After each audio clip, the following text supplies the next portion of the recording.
Think back to the last time you sat down to do genuinely hard. Focused work, no phone nearby, no tabs open, no notifications for more than an hour straight. Can you actually remember the last time that happened? For most of people, the honest answer is it's been a while. And according to the book we are covering today, that's not a small, harmless habit. It may be one of the most economically costly changes to how we work in the last 2 decades. The book is Deep Work by Newport, a computer science professor who makes an argument that sounds almost old-fashioned. In the middle of a hyper-connected world, the ability to focus without distraction on a cognitively demanding task is becoming increasingly rare.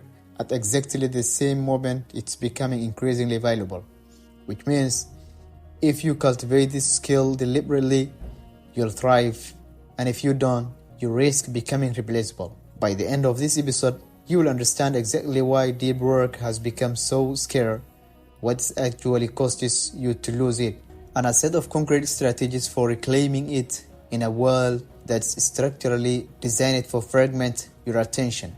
Newport is a computer science professor with matters here for a specific reason.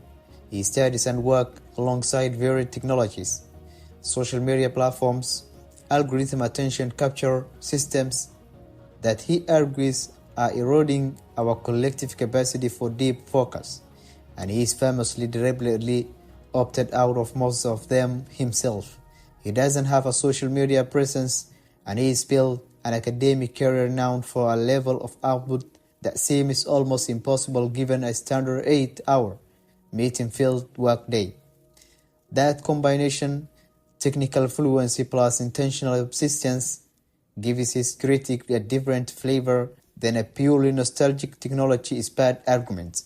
It's not against technology broadly, it's against the unexamined devil way of most professional-led shallow, reactive work. Email messaging meetings colonize the hours that could otherwise be spent on work that actually requires and rewards sustained concentration. First, Newport defines deep work as a professional activity performed in a state of distraction-free concentration that push your cognitive abilities to their limit. The kind of work that creates new value, improves your skill, and is genuinely hard to replace. He contrasts this with shallow work, logistical, low cognitive demand tasks, often performed while distracted, that doesn't require much skill and don't move the needle on anything that actually matters, replying to routine email, attending status, updating meetings, and so on. His claim is that our current professional culture, dominated by open-plan offices, constant messaging tools, and a reflexive habit of checking email throughout the day, has made shallow work the default mood for most knowledge workers, while deep work is become the exception rather than the rule, something people occasionally stumble into rather than deliberately schedule. At the same time, Newport argues that the modern economy increasingly rewards exactly the kind of output that deep work produces, rapidly mastering hard, complex skills and producing work at an elite level in your field. As more of economy becomes automatable or replaceable by increasingly capable machines and cheap outsourced labor, the value of being able to do something well that's genuinely hard to replace keeping rising. But those two forces together, deep work get rarer while its economic value climbs, and you get what Newport calls a real opportunity. The people who deliberately reclaim the ability to concrete deeply will separate themselves further and further from everyone still living in a reactive and shallow mood. Newport builds his case around what he calls the deep work hypothesis. The ability to perform deep work is becoming increasingly rare at exactly the same time is becoming increasingly valuable in our economy, and as a consequence, the few who cultivate this skill and make it central to their working life, they will thrive. He identifies 2 abilities that are becoming essential for anyone hoping to succeed in a fast-changing, technologically demanding economy. The first is the ability to quickly master hard things because tools, platforms, and require skills keeping changing, and the people who can rapidly climb a steep learning curve have a durable advantage over people who can't. The second is the ability to produce at an elite level in terms of both quality and speed. Once you have mastered the relevant skill, because in a world where almost anyone can produce mediocre work, elite output is what actually stands out and gets rewarded. Newport's argument, backed by research on how skill acquisition works, is that both of these abilities depend directly on deep work. You cannot rapidly master something cognitively demanding while distracted and interrupted. Skill acquisition requires focused, effortful attention on the specific element you are trying to improve, a concept closely related to what's called deliberate practice in performance psychology. And you cannot produce elite-level output while fragmenting your attention across email, chat notifications, and half-finished tasks either. Quality work at the highest level requires sustained, uninterrupted cognitive effort. The idea, based on research Newport cites, is that when you switch from one task to another, your attention doesn't fully flow you. A residue of your attention remains stuck on the original task, which measurably degrades your performance on the new task you have switched to.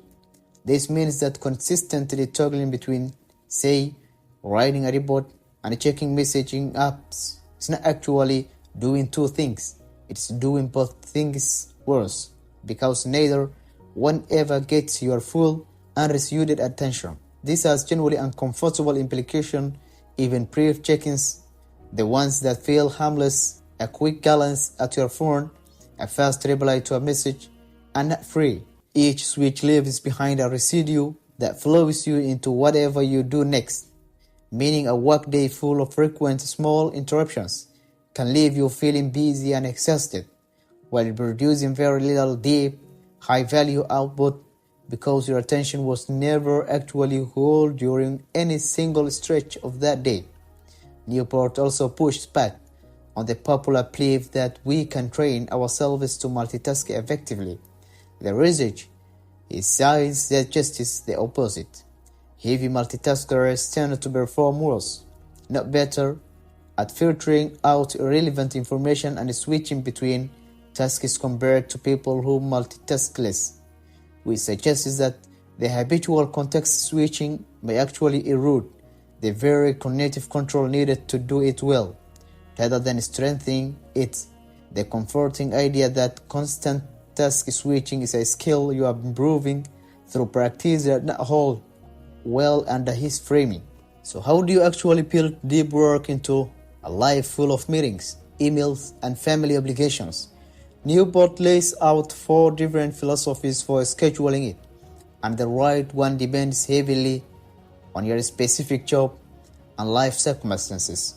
The monastic philosophy involves radically minimizing or eliminating shallow obligations altogether, essentially structuring your entire professional life around uninterrupted deep work. This works well for people with highly specialized singular goals, certain writers, researchers, and academics, but it's unrealistic for most people whose job requires ongoing collaboration and responsiveness. The biodomal philosophy divides your time into clearly defined stretches, days, weeks, sometimes even seasons, some devoted entirely to deep work and others left open for everything else. This suits for people who need substantial uninterrupted blocks, like a full day or several days, but who also need to remain reasonably available and collaborative during other periods. The rhythmic philosophy is more accessible for most conventional jobs.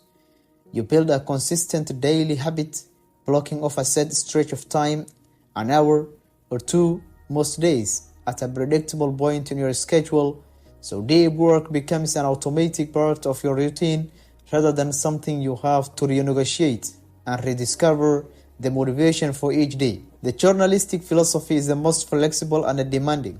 You fit deep work into whatever pockets of time become available in an otherwise fragmented schedule, switching into deep concentration whenever you have a free window Newport is honest that this requires significant prior practice and mental discipline because switching into deep focus on demand without a fixed ritual or lead time is genuinely hard skill.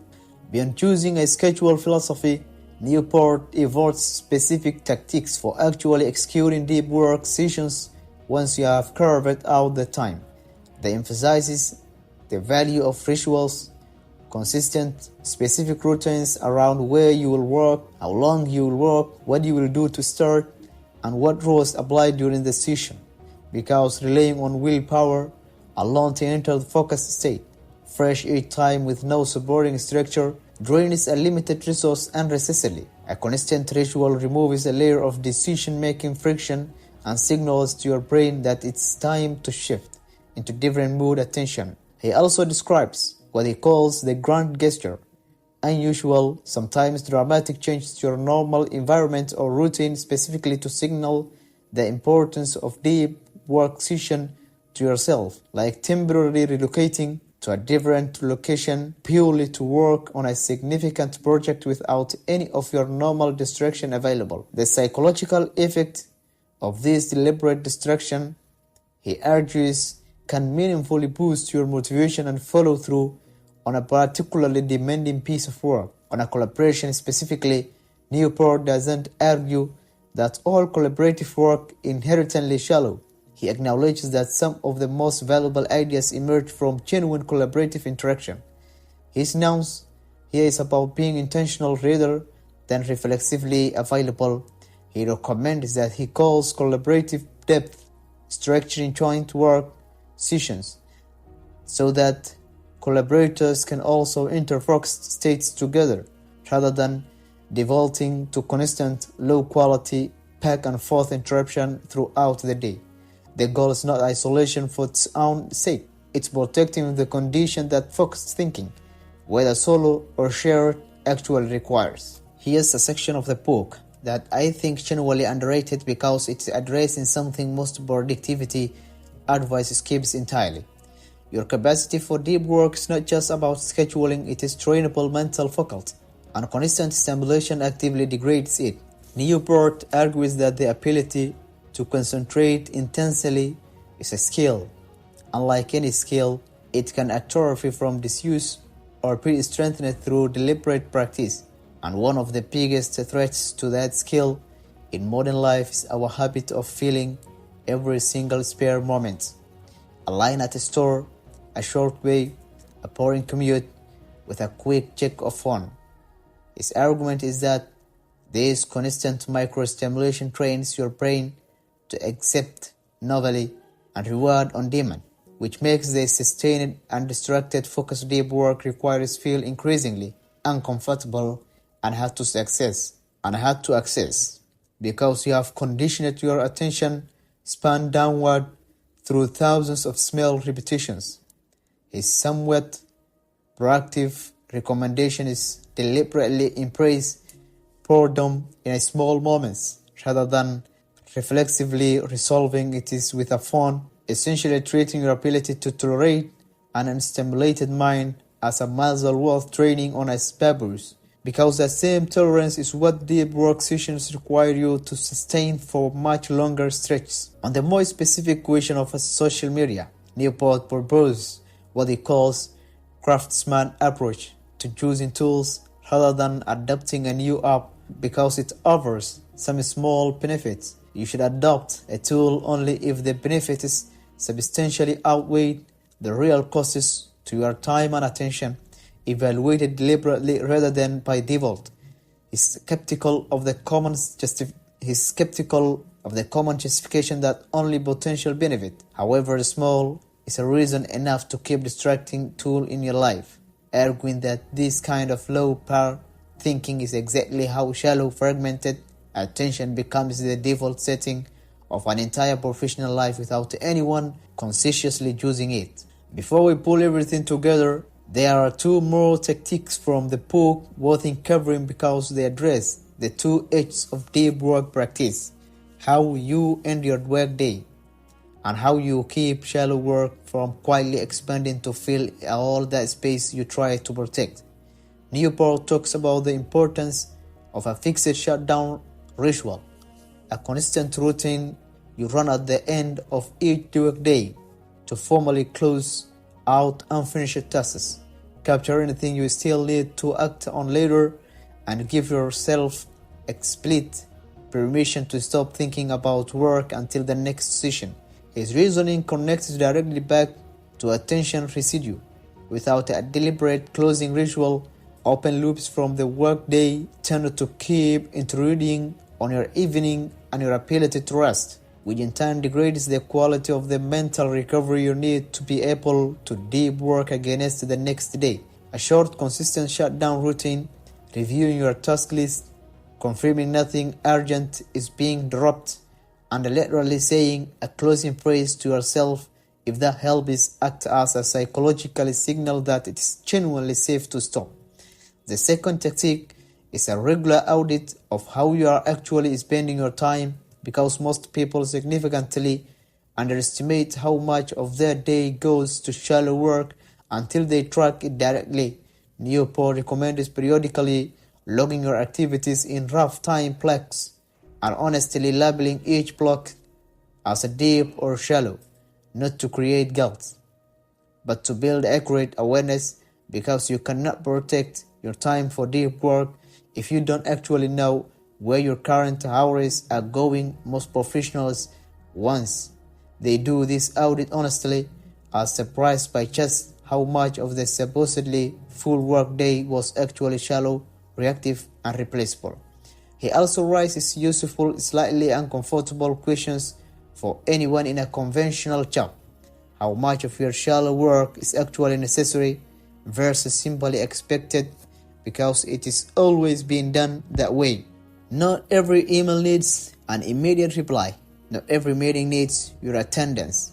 Newport suggested treating your shallow work load the way you have treated any other cost, actively looking for places to trim it rather than assuming it is a fixed, unchangeable feature of your job that has to be worked around instead of reduced. Let's make this concrete. So you are a marketing professional who feels like your calendar is eaten alive by meetings and messaging apps, and you haven't produced genuinely good focused work in weeks. Start by choosing a scheduling philosophy that fits your actual job.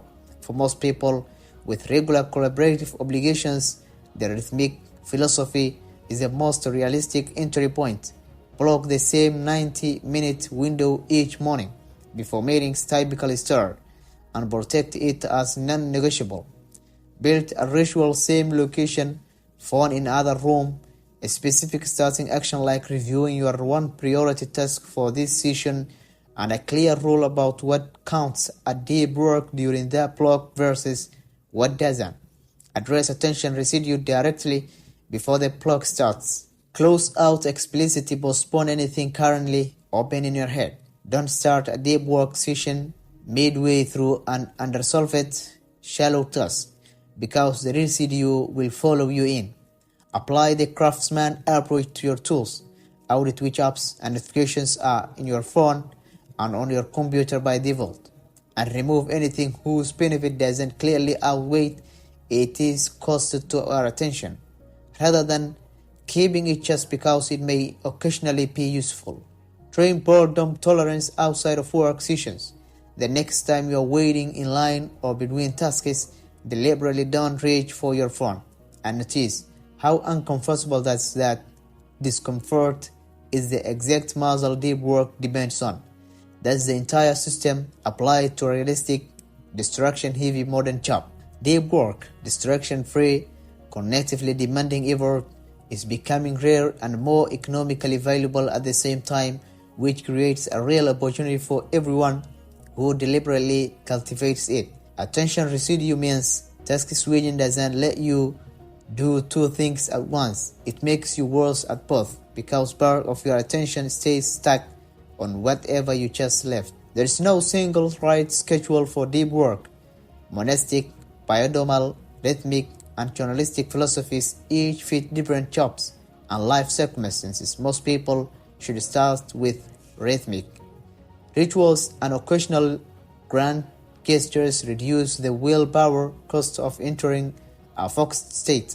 making deep work more repeatable and less dependent on motivation. Your capacity for sustained focus is a trainable skill, not a fixed trait, and constantly resolving small moments of boredom with your phone quietly erodes their capacity over time. Evaluate tools and platforms deliberately using a genuine cost-benefit standard rather than keeping them by default because they offer some small occasional upside.